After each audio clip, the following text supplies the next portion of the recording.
brought to you by Nova शुद्ध घी। जब जब खाए दिल खुश हो जाए, सदियों का नोवा शुद्ध देसी घी, सपना स्वस्थ भारत का। I love घी। वंदे मातरम के आज हम 150वें वर्ष के बाद दोबारा हम लोग इस सदन में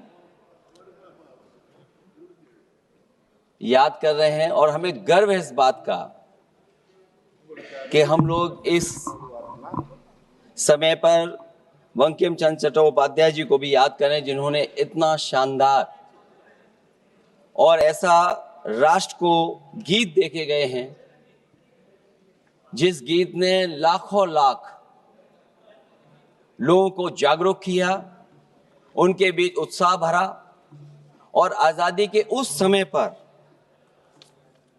जिस समय अंग्रेजों के खिलाफ लड़ाई लड़ी जा रही थी, वंदे मातरम हमें ऊर्जा देता था, हमें ताकत देता था, हमें एकजुट कर करके अंग्रेजों के खिलाफ लड़ने का एक माध्यम बनाता था। वो वंदे मातरम के गाने पर आज जब 150 वर्ष हो रहे हैं, मुझे बोलने का मौका मिला, इसके लिए मैं आपका बहुत बहुत आभार और धन्यवाद देता हूं। ये वंदे मातरम जिस तरह के हमारे पूर्व में कांग्रेस पार्टी के नेता गौरव गोगोई ने जो बात रखी, उस भावना से जोड़ता हुआ और वंदे मातरम की भावना से जुड़ता हुआ, जिस समय कलकत्ता के कांग्रेस के अधिवेशन में रविन्द्रनाथ टैगोर जी ने गाना गाया, गीत गाया, उसके बाद लोकप्रियता इसकी आम लोगों के बीच पहुंच गई। और जब कभी भी लोगों को अंग्रेजों के खिलाफ लड़ना होता था तो यही वंदे मातरम का नारा दे करके लोगों को जोड़ने का काम करते थे। हमारा कोई भी आंदोलन रहा हो, स्वदेशी आंदोलन रहा हो, उसमें भी हम लोग इसी नारे के साथ चले। वंदे मातरम को लेकर के हम लोग इतना देश को एकजुट कर दिए कि अंग्रेज घबराने लगे। और जब अंग्रेज घबराने लगे तो जहां कहीं भी वो देखते थे कि ये नारा लग रहा है, वहां पर देशद्रोही का कानून लगाकर लोगों को जेल भेज देते। ये भी इतिहास है कि जिस समय बंगाल में बच्चों ने गाना गाया, इस गीत को अपने क्लासरूम में गाया, उस समय भी अंग्रेजों ने उनके खिलाफ मुकदमा लगा के उन्हें जेल भेजने का काम किया। ये वंदे मातरम अंग्रेजों ने बैन भी कर दिया। 1905 से लेकर के 1908 तक बैन कर दिया गया। और बैन के बाद भी लोग माने नहीं, हमारे क्रांतिकारी लोग माने नहीं, और वंदे मातरम को हमेशा उन्होंने अपने दिल और दिमाग में रखा और जनता के बीच में इस आंदोलन को आगे बढ़ाते रहे। सभापति महोदय, जो हमारे सत्ता पक्ष के लोग हैं, वो हर चीज को ओन करना चाहते हैं। ये 150वें वर्ष में जब हम वंदे मातरम याद कर रहे हैं, बंकिम चंद्र चट्टोपाध्याय जी को हम याद कर रहे हैं कि उन्होंने इतना महान गीत हमें दिया है। सत्ता पक्ष के लोग समय समय पर हमें देखने को मिलता है कि जो महापुरुष उनके नहीं हैं या जो चीज उनकी अच्छी नहीं है, उनको वो ओन करना चाहते हैं। 150वें वर्ष वंदे मातरम, मैं अभी वो बात कहूंगा और मैं बात कहूंगा और हमारे मंत्री जी उसका जवाब देना। सभापति महोदय, क्योंकि ये बात ओन करने की आ रही है, अपनाने की बात आ रही, तो मैं सभापति महोदय, मैं अपने सत्ता पक्ष के लोगों को याद दिलाना चाहता हूं। सत्ता पक्ष के लोगों की जो पार्टी आज है, भारतीय जनता पार्टी, जिस समय गठन हो रहा था, हमारे मुंबई और महाराष्ट्र के लोग जानते होंगे कि जिस समय गठन की चर्चा थी, उस समय आपके जो अध्यक्ष चुने गए थे, उनको जो भाषण देना है उस पर भी बहस चल रही थी।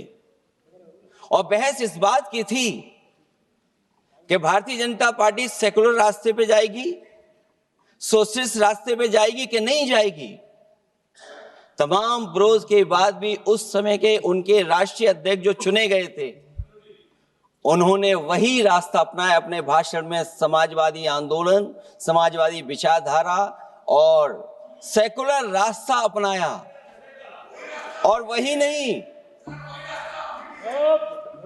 नहीं, जो उनका मंच था उसमें जयप्रकाश जी की तस्वीर लगा करके भी उन्होंने लोगों को ये भ्रम फैलाने की कोशिश की कि जेपी के रास्ते पर भारतीय जनता पार्टी चलेगी।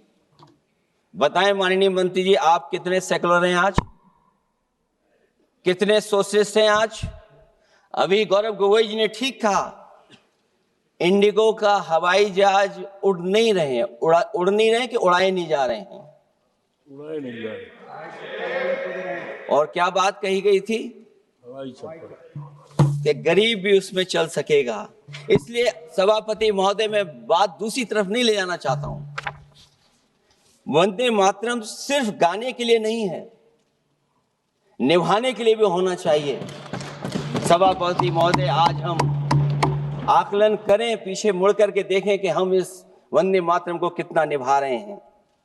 जिस वंदे मातरम ने आजादी के आंदोलन में सबको जोड़ा, आज के दरारवादी लोग उसी से देश को तोड़ना चाहते हैं। ऐसे लोगों ने, सभापति महोदय, ऐसे लोगों ने पहले भी देश के साथ दगा किया और आज भी कर रहे हैं। ये चर्चा तो जोड़ने का काम करेगी ना अखिलेश जी, क्योंकि आज वंदे मातरम की चर्चा, वही मैं कह रहा हूं, वंदे मातरम में जोड़ने का ही काम करेगी। वंदे मातरम कोई दिखावा नहीं है, ना ही राजनीति का विषय है। क्योंकि सभापति महोदय, हम जब ये चीज इनके विचारों से, इनके भाषणों से जब बाहर सुनते हैं तो ऐसा लगता है कि वंदे मातरम इन्हीं का बनवाया हुआ गाना है। जिन्होंने, सभापति महोदय, जिन्होंने आजादी के आंदोलन में भाग ही नहीं लिया है, वो वंदे मातरम का महत्व क्या जानेंगे। सच तो ये है कि सरफरोश लोग वंदे मातरम दिल से बोलते थे। उन आजादी के दीवानों के खिलाफ कुछ लोग अंग्रेजों के लिए जासूसी और मुखबिरी का भी काम करते थे। दरअसल ये राष्ट्रवादी नहीं बल्कि राष्ट्रविवादी लोग हैं। जहां विवाद करना हो, कभी अंग्रेज विवाद कर करके, डिवाइड कर करके, डिवीजन कर करके राज किया करते थे। सभापति महोदय, आज भी वही रास्ता कुछ लोग अपना रहे हैं। वो डिवीजन का रास्ता अपना रहे हैं, डिवाइड का रास्ता अपना रहे हैं, दरारवादी रास्ता अपना रहे हैं। इनका इतिहास खंगाला जाए कि इन्होंने आजादी के पहले और आजादी के बाद वंदे मातरम क्यों नहीं गाया।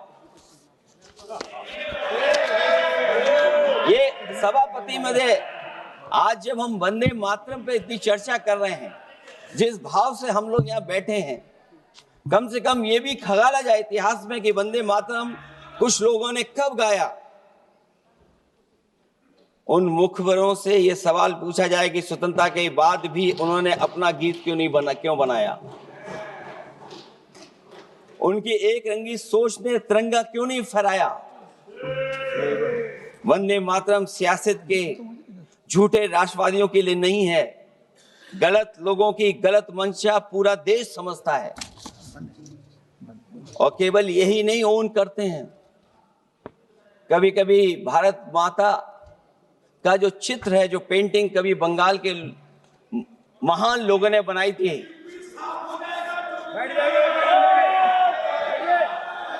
सभापति महोदय इनको देख लीजिए और फिर बैठ जाओ।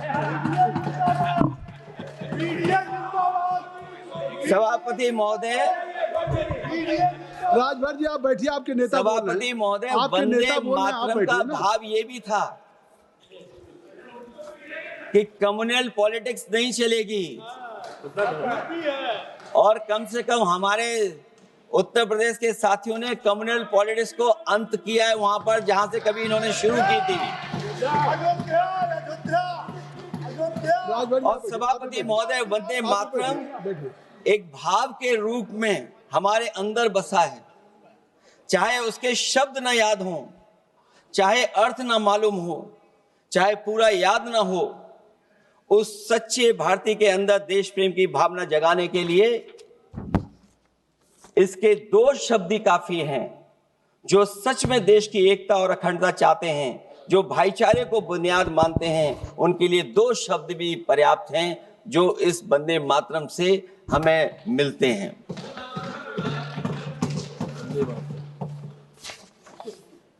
दूसरा किस्सा सुना दो अध्यक्ष महोदय। सभापति महोदय, इनका इतिहास खंगाल लीजिए, पूरा निकाल लीजिए। चुनावी सभाओं में कभी बाबा साहब भीमराव अंबेडकर जी की तस्वीर ये लोग नहीं लगाते थे। ये बात अगर सही हो तो बता दो। और ये तस्वीर कब लगाना शुरू किए? इनका एक सहयोगी साथी संगठन, जिस समय समाजवादी पार्टी और बहुजन समाज पार्टी ने मिलकर के इन्हें उत्तर प्रदेश में हरा दिया था, उसी दिन के बाद से बाबा साहब भीमराव अंबेडकर की प्रतिमा और तस्वीर लगाने लगे।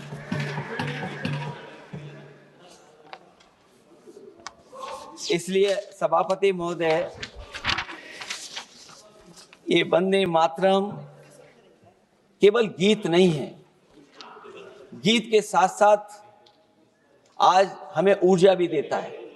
उस समय क्रांतिकारियों को ऊर्जा मिलती थी, एकजुटता का नारा था, हम साथ लेकर के चल रहे थे सबको, और देश के सभी लोगों ने जाति धर्म को भुला करके एक साथ मिलकर के वंदे मातरम के सहारे अंग्रेजों को भगाने का लगातार कोशिश की। और अंततः परिणाम ये हुआ कि जब देश जागा, वंदे मातरम के साथ साथ जय हिंद का नारा, इंकलाब जिंदाबाद का नारा लगा करके अंग्रेजों को इस देश से भगाने का काम किया।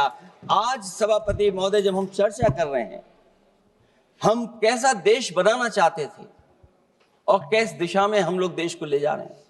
सभापति महोदय, मुझे अच्छा लगा कि प्रधानमंत्री जी ने वो बात याद दिलाई कि अंग्रेजों के जमाने में अगर बच्चे भी वंदे मातरम गा देते थे तो उन्हें देशद्रोही के कानून से जेल भेज दिया जाता था।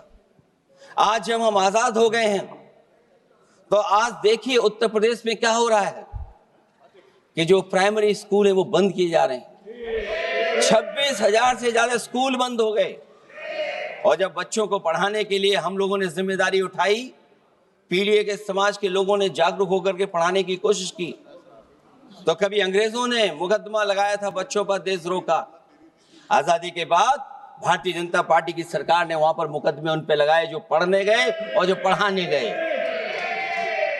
तो इसलिए वंदे मातरम का भाव जो था, उसी भाव से जुड़ करके हम सब मिल करके इस देश को और मजबूत करें। यही हमारी भावना है, यही हमारी सदस्यों की भावना है। जब हम 150वें वर्ष में याद कर रहे हैं तो वहीं हम ये याद करें कि जिस भावना से वंदे मातरम को हम लोगों ने देश के सामने गा गा करके अंग्रेजों को भगा दिया, ये देश कैसे मजबूत हो, एकजुट कैसे हो, बिना भेदभाव के, और संविधान से कैसे चलें, क्योंकि ये संविधान से ही मिला हुआ हमें गीत है। इसलिए इस गीत के माध्यम से हम किसी पर टिप्पणी और किसी पर थोपने की कोशिश न करें और न किसी पे दबाव बनाने की कोशिश करें। आपका सभापति जी का बहुत बहुत धन्यवाद।